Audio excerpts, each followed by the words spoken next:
Hey everyone! Welcome to Haven. I'm so sorry I can't be there, but I'm so glad that this is happening.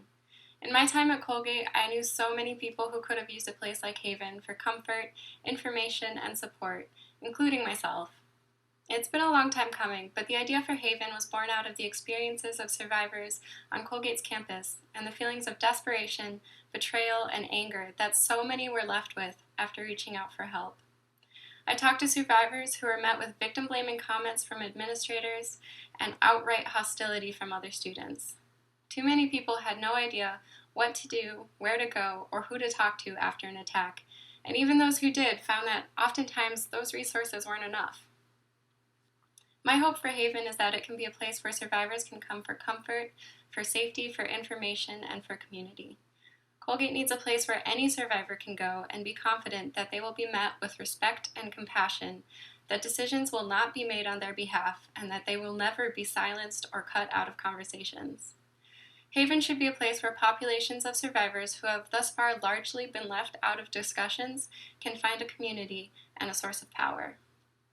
I also hope that the center can be a rally point for conversations for everyone on campus, a place where we can hold each other and the institution to a higher standard than we've seen in the past. We still have so much to change before Colgate can say it's fully supportive of survivors, but Haven is a huge step in the right direction. I urge everyone to keep having these conversations, to call out problematic words and actions, and to always believe and support survivors. Don't let this movement stop. Don't let this conversation end.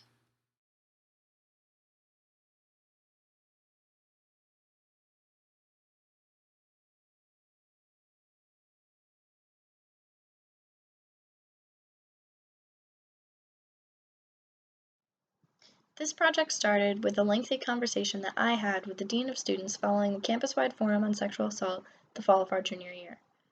This conversation, which lasted well over 2 hours, left me extremely frustrated with the state of affairs for survivors on campus, and distraught at the lack of motivation and caring on the part of the Dean of Students. From this came a radical plan to research a SANE nurse program that we could bring to Colgate. Over the course of the next year, this initiative grew to encompass many more issues and many more experiences. We spent breaks on campus speaking with administrators on various levels, addressed the Board of Trustees, and held almost weekly meetings with the Dean of the college. A year later, we were no closer to results, and worse yet, no one knew what was going on besides the three of us. When we were contacted about an opportunity to engage the entire campus publicly and transparently, the three of us jumped at it. The demonstration held last November around the Center for Women's Studies was a culmination of years of frustration and prolonged efforts to go through the administrative channels. At the end of all of this, we have many victories to celebrate. My hope for Colgate is that the people at our university, with the resources and capacity to engage with student ideas, do so. That our university sees itself as a leader, and that as such, we choose to actively participate in national conversations regarding legislation that directly impacts our students. That we leverage our coalitions to create change. I don't want another student to walk away from a meeting with the Dean of Students determined to find answers for themselves because no one at Colgate would be innovative with them. That is why I see the Haven as so important. I hope that it becomes a space where these ideas and innovations are appreciated, amplified, and acted upon, and where students can be supported.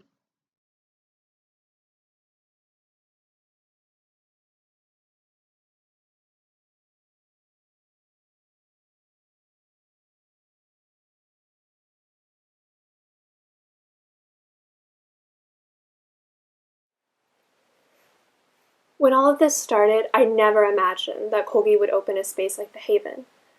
So much of what Bailey and Susan and I were pushing for came from a place of complete desperation for ourselves and for our friends. Colgate lacks so many vital resources for survivors, like SANE nurses and advocates. And it was our goal to show the administration that this could be fixed, and we had a plan. But working with the administration became a really frustrating process for the three of us, because no matter how thoroughly researched our plans or how often we pointed to what our peer institutions were doing, we were met with resistance. We tried appealing to trusted professors and the Board of Trustees, but these conversations always left us discouraged, like we had no avenue through which we could make meaningful change.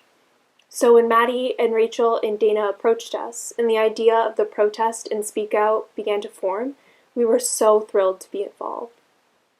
And I was so incredibly moved by the way students and faculty and staff came to show support, share their stories, and witness what was happening during the protest and speak out in the chapel.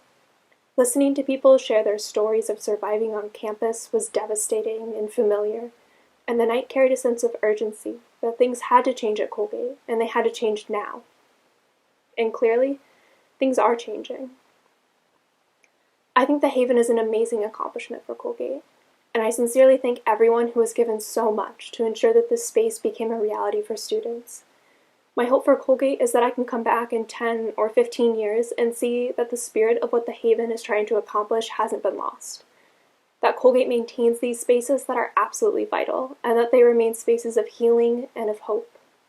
This fight is far from over, but I'm so glad that we can celebrate a victory today.